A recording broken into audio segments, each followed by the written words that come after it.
प्रातः काल हुई और जैसे ही सुबह हुई, मां रोदिदस्य जननी गौतमी पति देवता। द्रौपदी रोने लगी।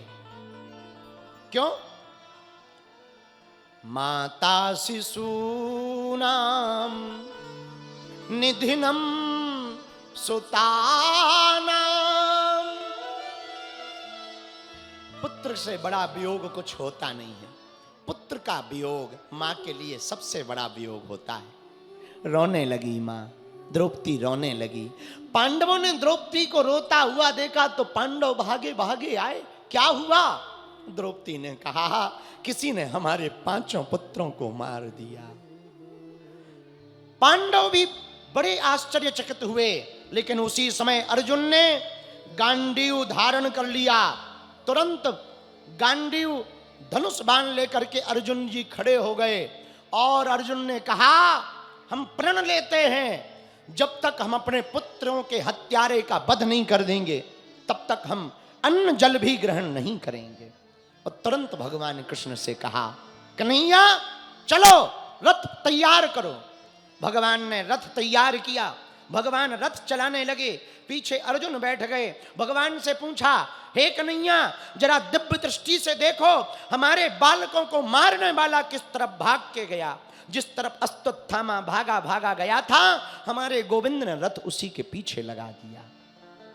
रथ को आता देखकर अश्वत्थामा ने ब्रह्मास्त्र का प्रयोग कर दिया। अर्जुन डर गए, अरे ब्रह्मास्त्र आ रहा। भगवान बोले, डरते क्यों हो, तुम्हारे पास भी तो ब्रह्मास्त्र है, काट दो, छोड़ दो। अर्जुन जी ने भी ब्रह्मास्त्र छोड़ दिया। दोनों ब्रह्मास्त्र टकरा गए। भगवान ने कहा, अर्जुन तुम अपना ब्रह्मास्त्र वापस बुलाओ। वापस बुला लिया। अश्वत्थामा को पकड़ लिया, मारने लगे। भगवान ने तो कहा, यही मार डालो। अर्जुन ने कहा, नहीं महाराज, यहां नहीं मारेंगे, द्रौपदी के सामने मारेंगे ताकि संतुष्टि मिले। इसलिए बांध दिया अश्वत्थामा को। रथ में बांधकर खचोड़ते हुए लाए और जैसे ही लेकर के आए, तलवार निकाली और मारना चाहा तो द्रौपदी ने रोक दिया। महाराज बस रुकिए रुकिए। मारो दिदस्य जननी गौतमी पति देवता। भैया महाराज, रोती हुई द्रौपदी कहने लगी, इनको मत मारो, मत मारो। क्यों ना मारे? अरे आप भूल गए, पता है ये कौन है? ये आपके गुरुदेव का बालक है। एक तो ब्राह्मण है, दूसरा आपके गुरुदेव का बालक है और गुरुदेव का पुत्र तुम्हारे सन्मुख खड़ा है। यदि तुम गुरु पुत्र को मारोगे तो महापाप लगेगा। एक बात और बोलें, हाँ, इसके पिता महाभारत में वीर गति को प्राप्त हुए। अब इसकी मां को पता लगेगा कि पुत्र भी चला गया तो क्या बीतेगी मां पर। हमें पता है, द्रौपदी ने कहा, बेटा के जाने का दुख क्या होता। मत मारो, छोड़ दो।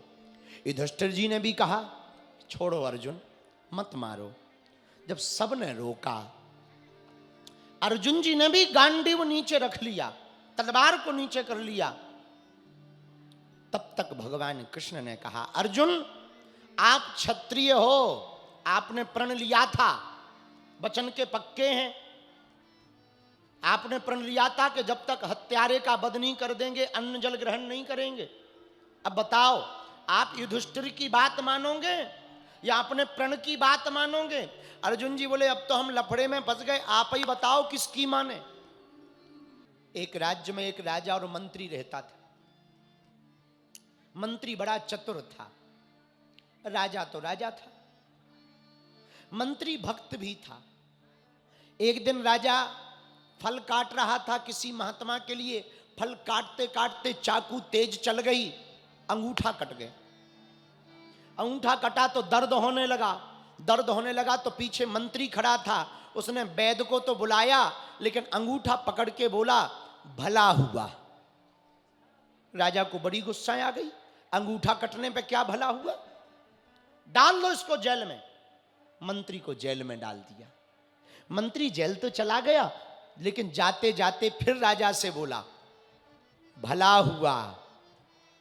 राजा ने कहा डाल दो इसको, निकालना मत। पूरी रात जेल में रहा।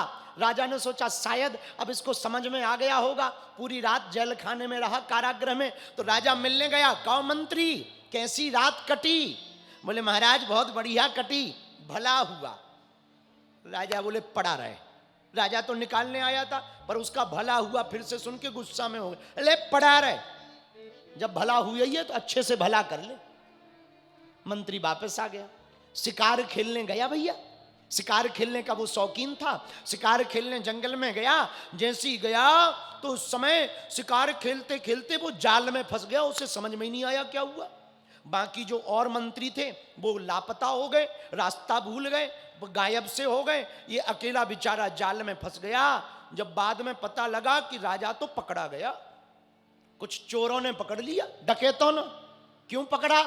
बोले हमारे जो सरदार हैं ना, उन्होंने प्रार्थना की थी कि यदि हमारे पुत्र होगा तो हम देवी को नर बलि चढ़ाएंगे। एक मनुष्य की बलि के लिए तुम्हें पकड़ा गया। राजा बोले हम राजा हैं। बोले अब तो राजा का खाजा बनेगा, चलो। ले गए वो, खूब नहलाया धुलाया, भोजन कराया, तलवार रखी, गर्दन पर हल्दी लगाई। काटने ही वाले थे तब तक पंडा ने टोक दिया, जरा चेक करो पूरा शरीर सही है, वरना देवी बलि स्वीकार नहीं करेगी। चेक किया गया, शरीर तो सही था, अंगूठा कटा हुआ था। पंडा ने कहा यह बलि स्वीकार नहीं होगी। क्यों? अंगूठा कटा है, पूरी सुरक्षित बलि चाहिए। राजा को धक्के मारकर छोड़ दिया। राजा पूरे रास्ते में मंत्री के बारे में सोचता आया, उस दिन ना अंगूठा कटता न आज बचता। अंगूठा कट गया था इसलिए गर्दन कटने से बच गई। ठीक कह रहा था मंत्री, भला हुआ। राजा भागा भागा वापस आया, मंत्री को कारागृह से छुड़ा दिया और जेल से निकाल करके मंत्री से बोला भैया तुमने ठीक कहा था, भला हुआ, आज ऐसी ऐसी घटना हुई। मंत्री बोले हमने तो पहले ही कहा था भला हुआ। राजा बोला पर एक बात बताओ भैया, हाँ हमारा तो अंगूठा कट गया था तो भला हुआ कि हमारी गर्दन कटने से बच गई। तुम्हें तो बिना बेवजह इतने दिन तक जेल में रहना पड़ा, तुम्हारे साथ तो बुरा हुआ ना, भला कहाँ हुआ? मंत्री बोला हुजूर हमारा तो तुमसे ज्यादा भला हुआ। राजा बोला कैसे? मंत्री बोला हुजूर जहां आप जाते हम भी जाते कि नहीं? बोले बिल्कुल। आप पकड़े जाते तो हम भी पकड़े जाते कि नहीं? बोले बिल्कुल। बोले हुजूर आप तो अंगूठा कटे में बच जाते, हम तो पूरे पूरे हैं निपट जाते। हाँ, तो हम पे तो और कृपा हुई कि भला हुआ, तो हम पर जितनी कृपा हुई शायद किसी पर नहीं हुई। इसलिए प्रिय श्रोताओं, हम कहना ये चाह रहे हैं, ध्यान पूर्वक सुनना हमारी बात को। कुछ बुरा भी हो जाए ना, पछताया मत करो, धैर्य मत तोड़ा करो, भक्ति पर प्रश्न चिन्ह मत उठाया करो, भगवान पर प्रश्न चिन्ह मत उठाया करो। भगवान जो करता है अच्छे के लिए करता है। धन्यवाद दिया करो प्रभु, कोई ना कोई तुमने भला सोच रखा होगा ना। भगवान पांडवों को ले जाते न पांडव बच पाते। अश्वत्थामा ने 5 पांडव पुत्रों को मार दिया। जब पता लगा पांडव जिंदा हैं, अश्वत्थामा भागा। क्यों? पांडव जिंदा हैं तो ये जिंदा नहीं छोड़ेंगे।